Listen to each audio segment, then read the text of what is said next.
उस्मान हमारी सरजमीन पर आया और तुम्हारे बेवकूफ सिपाहियों ने उसे अपने हाथ से जाने दिया।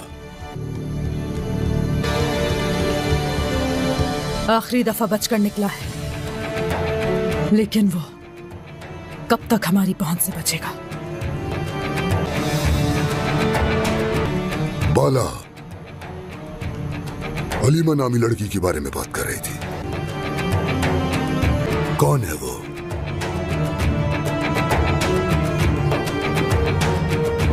उस बाला से मैंने कहा कि उसकी बेटी जिंदा है, ताकि हकीकी मौत से पहले वो हर रोज मरे। मेरे झूठ पर यकीन कर लिया।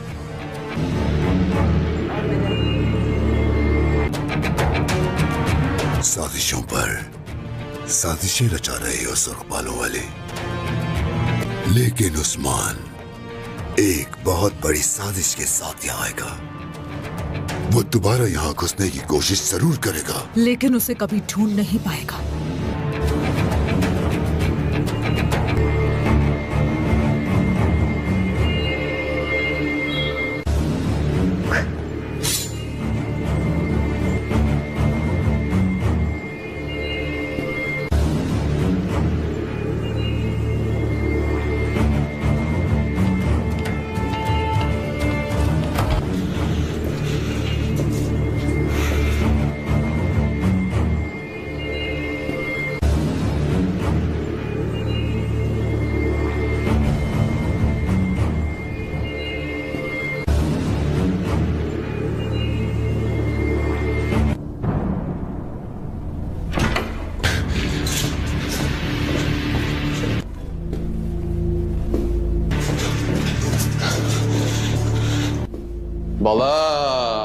बाला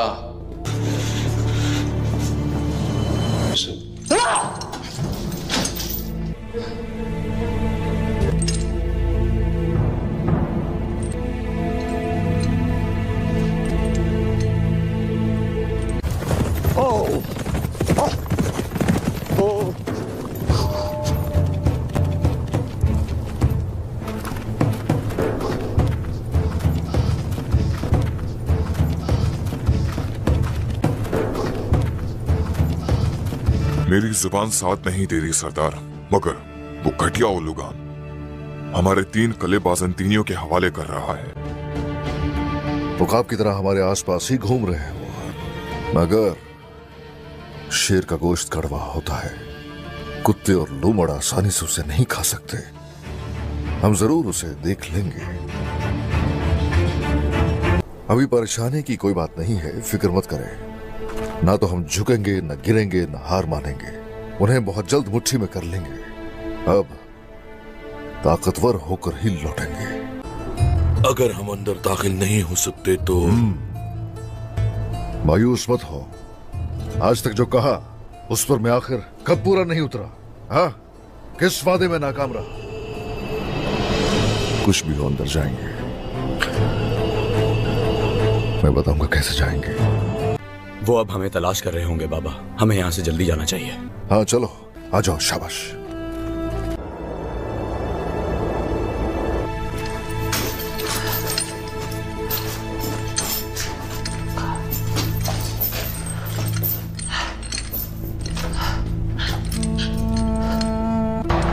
खुदावन का शुक्र है कि उसकी परवरिश मैंने की है। अगर तुमने की होती तो बहुत अफसोस की बात होती। सोफिया, तुम्हारी बेटी तुम्हारी शहजादी से सब छीन लिया, हर चीज छीन ली। उसका नाम, उसकी यादें, सब कुछ। हलीमा को तुम याद भी नहीं हो बाला।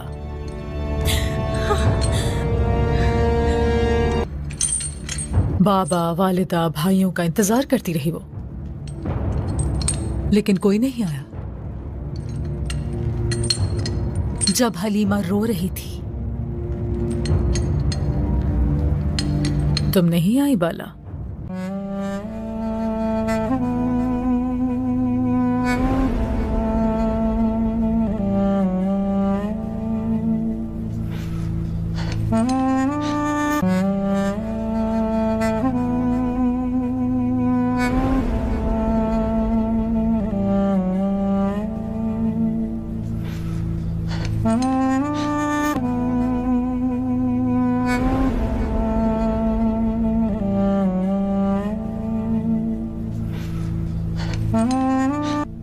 Yavru ceylan ormanda.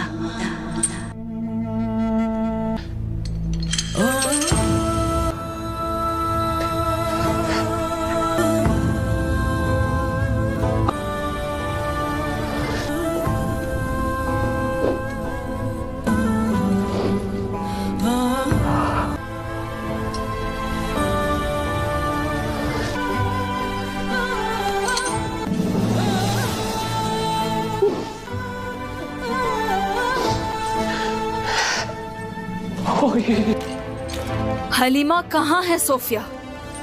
बताओ मुझे सोफिया, कहाँ है मेरी बेटी हलीमा? हलीमा कहाँ है? बताओ मुझे सोफिया, कहाँ है मेरी बेटी? Sophia, Sophia! शैतान!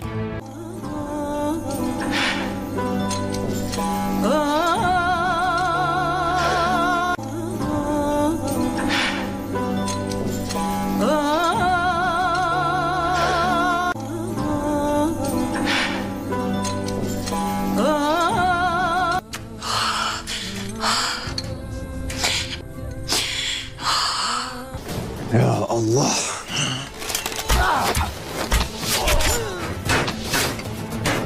Aykut! Ya! Aykut! Ya Allah!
कुरलुश Osman के 39वें एपिसोड, जिसका शीर्षक खुशामदीद वे यामगी है, में कहानी सुल्तान महमद फातिह की रणनीतिक कुशलता और कुस्तुनतुनिया कॉन्स्टेंटिनोपल को जीतने के उनके दृढ़ संकल्प को दर्शाती है। एपिसोड की शुरुआत में ओटोमन नौसेना को दिखाया जाता है, जो समुद्र से शहर पर गोले बरसा रही है। सुल्तान महमद अपने विश्वसनीय कमांडरों के साथ समुद्र के किनारे खड़े होकर इस हमले को देखते हैं। सुल्तान अपने विश्वास और दृढ़ता से भरे हुए घोषणा करते हैं कि कुस्तुनतुनिया उनकी तकदीर का हिस्सा है। वे कहते हैं कि यह अल्लाह के हुक्म से ही होगा कि शहर की दीवारें गिरेंगी और कुस्तुनतुनिया उनके साथ नई ऊंचाइयों को छुएगा। सुल्तान पोप की दुआओं और रोम की सेना की ताकत को नकारते हुए कहते हैं कि कोई भी उनके खिलाफ खड़ा नहीं हो सकेगा। वे कहते हैं, हम यहाँ फतह के लिए आए हैं और यह जीत अल्लाह की होगी। इसके बाद सुल्तान अपने बेड़े की ओर देखते हैं, जो कुस्तुनतुनिया पर लगातार गोलाबारी कर रहा है। वे कहते हैं कि आग के गोले शहर की दीवारों को पार कर रहे हैं और इन गोलों की गूंज वेटिकन तक सुनाई देगी। सुल्तान आश्वस्त होकर कहते हैं कि अब इस शहर का गिरना केवल समय की बात है। उनकी बात सुनकर उनके साथी कमांडर भी उत्साहित होते हैं और इस्लाम की जीत के लिए दुआ करते हैं। इसी दौरान कुस्तुनतुनिया के अंदर शहंशाह, सम्राट और उसके करीबी लोग इस हमले से घबराए हुए हैं। शहंशाह खलीज गोल्डन हॉर्न में ऑटोमन बेड़े को देखकर हैरान रह जाता है। वह अपने साथियों से पूछता है कि ओटोमन ने जंजीरों को कैसे पार कर लिया। उसके साथी जवाब देते हैं कि ओटोमन ने जहाजों को जमीन पर चला दिया है, जिससे वे खलीज में प्रवेश कर गए हैं। यह सुनकर शहंशाह और उसके साथी हैरान और परेशान हो जाते हैं। शहंशाह कहता है, यह नहीं हो सकता। लेकिन उसका साथी जवाब देता है, हो गया शहंशाह, महमेद ने यह कर दिखाया। दूसरी ओर सुल्तान महमेद अपने कमांडर जगनौस पाशा से कहते हैं कि वे देखें कि काफिरों का क्या हाल हो रहा है। जगनौस पाशा कहते हैं कि खुदा का शुक्र है कि वे खलीज में सफल हो गए हैं। सुल्तान कहते हैं कि अब बारी खलील पाशा की है और वे जल्द ही काला ग्रज दरवाजे से अंदर प्रवेश करेंगे। वे कहते हैं कि अगर सब कुछ ठीक रहा तो वे दोपहर तक आया सोफिया में होंगे। जगनौस पाशा जवाब देते हैं, इंशा अल्लाह हम वहां होंगे। इसी बीच कुस्तुनतुनिया की दीवारों पर इसहाक नामक एक कमांडर लगातार गोलाबारी कर रहा है। वह अपने सिपाहियों से कहता है कि शाही तोपों ने अपना काम कर दिया है और वे हमला शुरू करने के लिए खलील पाशा के इशारे का इंतजार कर रहे हैं। वह सिपाहियों को उत्साहित करते हुए कहता है कि वे कुस्तुनतुनिया को जीतने वाली सेना का हिस्सा बनना चाहते हैं। सभी सिपाही जोश से भरकर जवाब देते हैं, हम हिस्सा बनना चाहते हैं। दूसरी तरफ जनरल दोवान और बाली बे अपने सिपाहियों के साथ दरवाजे के पास मौजूद हैं। वे तलम नामक एक सिपाही को देखते हैं जो उनकी ओर आ रहा है। जनरल दोवान तलम को प्रोत्साहित करते हुए कहता है कि वह अपने सपनों की ओर बढ़े, लेकिन अगले ही पल उनके कदम रुक जाते हैं क्योंकि फ्रांसिस्को और उसके सिपाही उन पर हमला कर देते हैं।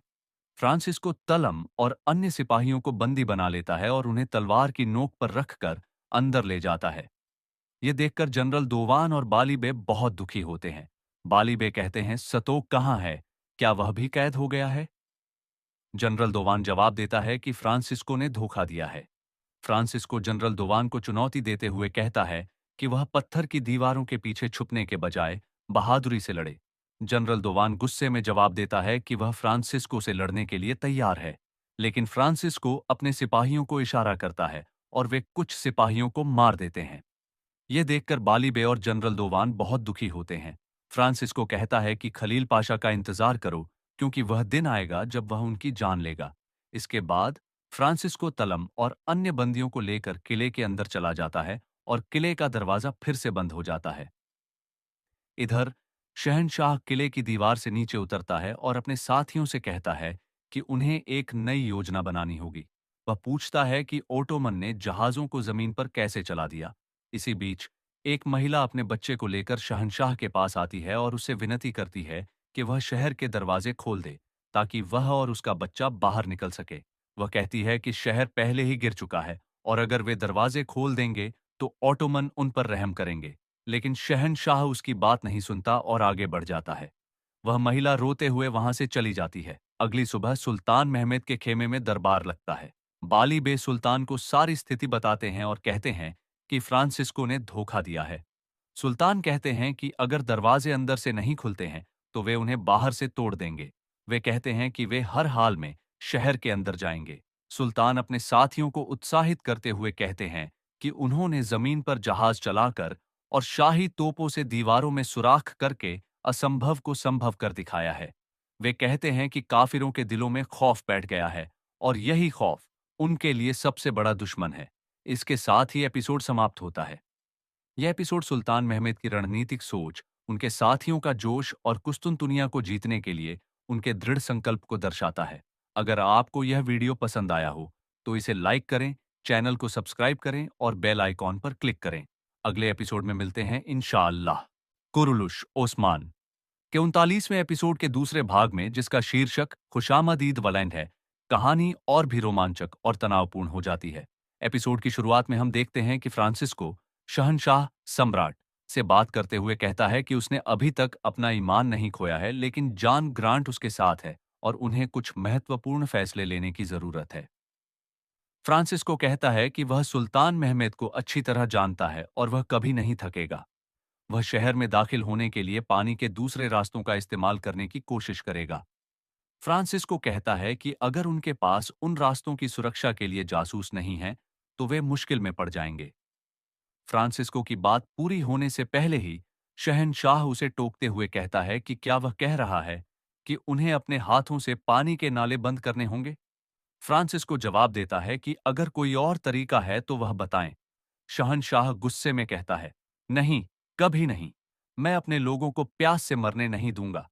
यह सुनकर फ्रांसिस्को गुस्से में जवाब देता है कि उसे शहंशाह के लोगों की कोई परवाह नहीं है। वह कहता है कि अगर वे सिपाहियों के लिए पानी की एक छोटी सी मात्रा भी रख सकें तो वह काफी होगा। फ्रांसिस्को की यह बात सुनकर शहंशाह को बहुत गुस्सा आता है और वह फ्रांसिस्को के पास जाकर कहता है, फैसले तुम नहीं कर सकते। फ्रांसिस्को जवाब देता है कि उन्होंने देखा है कि शहंशाह के फैसलों की क्या कीमत चुकानी पड़ी है। वह कहता है कि शहंशाह को अपने तख्त पर बैठकर काम करते रहना चाहिए और शहर को बचाने का फर्ज उन पर छोड़ देना चाहिए। फ्रांसिस्को की इस तरह की बात सुनकर शहंशाह और भी गुस्से में आ जाता है और कहता है कि वह उससे दोबारा ऐसी बात नहीं सुनना चाहता। फ्रांसिस्को जवाब देता है कि शहंशाह कुछ नहीं कर सकता क्योंकि कुस्तुनतुनिया को उसकी और उसके आदमियों की जरूरत है। यह कहकर फ्रांसिस्को वहां से चला जाता है और उसके पीछे पीछे जॉन ग्रांट भी चला जाता है। शहंशाह तख्त पर बैठकर गहरी सोच में डूब जाता है। इधर सुल्तान महमद अपने कमांडरों के साथ बैठकर कहते हैं कि शहंशाह, कुस्तुनतुनिया और फ्रांसिस्को का एकमात्र सहारा फ्रांसिस्को ही है। सुल्तान की बात सुनकर जनरल कहता है कि फ्रांसिस्को वैसा ही है जैसा सुल्तान ने उसे बयान किया था। वह उनका सबसे बड़ा दुश्मन है और उन्हें अच्छी तरह जानता है। सुल्तान कहते हैं कि फ्रांसिस्को केवल एक चीज चाहता है और वह है सुल्तान का कटा हुआ सर। सुल्तान कहते हैं कि अगर वे फ्रांसिस्को को वह दे दें जो वह चाहता है तो कुस्तुनतुनिया का कोई संगठन नहीं बचेगा। सुल्तान कहते हैं कि वह अपना सर इस्लाम और पैगंबर मोहम्मद सल्लल्लाहु अलैहि वसल्लम के रास्ते पर कुर्बान कर सकता है। सुल्तान आगे कहते हैं कि वे काफिरों को एक चादर भी नहीं देंगे। फ्रांसिस्को उन्हें जानता है जैसे कि वे उसे जानते हैं। सुल्तान कहते हैं कि फ्रांसिस्को ने शहंशाह के साथ एक तरक्कार की लड़ाई शुरू कर दी होगी। फ्रांसिस्को ताकत से प्यार करता है, लेकिन केवल तब जब ताकत उसके हाथ में हो, वरना वह उसे उनके खिलाफ लड़ने के लिए मजबूर नहीं कर सकता। सुल्तान यह भी कहते हैं कि जिन ईवानी अरकान ने कल रात उनके बेड़े को खलीज में देखा, उन्हें हैरानी है कि क्या वह अब भी शहर में है। सुल्तान की बात सुनकर सभी लोग मुस्कुराने लगते हैं। कुस्तुनतुनिया में शहंशाह का मुहाफिज उससे कहता है कि यह फ्रांसिस्को की आखिरी धमकी नहीं होगी। वह कहता है कि अगर शहंशाह उन्हें इजाजत दें तो वे उन महावों को जमा कर सकते हैं जिनकी तलवारें शहंशाह ने जब्त कर ली थीं। शहंशाह के जवाब देने से पहले ही रहान का एक सिपाही वहां आ जाता है। सिपाही को देखकर शहंशाह पूछता है कि रहान क्यों नहीं आया और बाकी अरकान कहाँ हैं। सिपाही जवाब देता है कि उसे सुल्तान और हान ने भेजा है। सिपाही कहता है कि कल रात शहर से कुछ लोग फरार हो गए हैं। यह सुनकर शहंशाह हैरान रह जाता है और उसके मुंह से बेसाख्ता शब्द निकलते हैं। सिपाही आगे कहता है कि सुल्तान और हान ने उनमें से कुछ को पकड़ लिया है जब वे फरार हो रहे थे। शहंशाह पूछता है कि प्लीतान कहाँ है, तो सिपाही जवाब देता है कि उन्हें उसे तलाश नहीं किया जा सका। सिपाही कहता है कि सुल्तान का ख्याल है कि फरार होने वालों में प्लीतान भी शामिल था। यह सुनकर शहंशाह की परेशानी और बढ़ जाती है। इधर जनरल सुल्तान से पूछता है कि अब वे क्या करेंगे। सुल्तान खड़े होकर कहते हैं कि वे मशरिक रूमी सरजमीन, जो अब खौफ और गद्दारी से भरी हुई है, को इस्लाम के साथ नया रूप देंगे। सुल्तान कहते हैं कि अब उनके जनसरियों को तैयार करने का समय आ गया है। वे कहते हैं कि उन्हें एक दूसरे का हक हलाल करना चाहिए क्योंकि मुबारक सुबह करीब है। सुल्तान बाली बे की ओर बढ़ते हुए कहते हैं कि बदले की आग में जलने वाले उनके अकमजी बहादुर को मजबूत खड़ा होने दें। वे कहते हैं कि कुफ्फार के मीनारों पर इस्लाम का झंडा उठाना उनके लिए हलाल है। सुल्तान एक पाशा से कहते हैं कि उनके सभी सिपाहियों को अपने घोड़ों की जीन कस लेनी चाहिए। एक पाशा जवाब देता है कि उन्हें इसकी कोई फिक्र नहीं करनी चाहिए। सुल्तान जगनोस पाशा की ओर बढ़ते हुए कहते हैं कि खलीज में उनके बेड़े की तोप की आग कभी नहीं रुकेगी। फिर वे जनरल से कहते हैं कि वे आखिरी बार सख्त और तेज तरीके से हमला करेंगे। सुल्तान कहते हैं कि उनकी पूरी फौज तैयार है और वे इस आखिरी हमले में या तो कुस्तुनतुनिया